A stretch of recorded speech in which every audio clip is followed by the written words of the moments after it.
টেকনাফের নাফ নদীতে মাছ ধরার দুটি ট্রলার সহ 11 জেলেকে ধরে নিয়ে গেছে আরাকান আর্মি। দুপুরে তাদের জিম্মি করা হয় বলে জানান স্থানীয় ট্রলার মালিক সমিতির নেতারা। এসব জেলে সেন্ট মার্টিনের কাছাকাছি বাংলাদেশের জলসীমায় মাছ ধরতে যান। বান্ডেল থাকলে প্রতি সেনমানিতে টাকা বাঁচবে।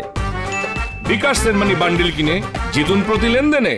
এ সময় আরাকান আর্মির সদস্যরা অস্ত্রের মুখে দুটি ট্রলার সহ সব জেলেকে জিম্মি করে।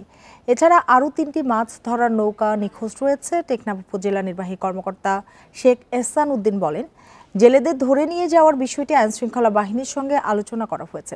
তাদের ফেরত আনার চেষ্টা চলছে। গত 15ই মার্চ আরাকান আর্মির কাছ থেকে 26 জেলেকে ছাড়িয়ে নিয়ে আসেন বিজিবি।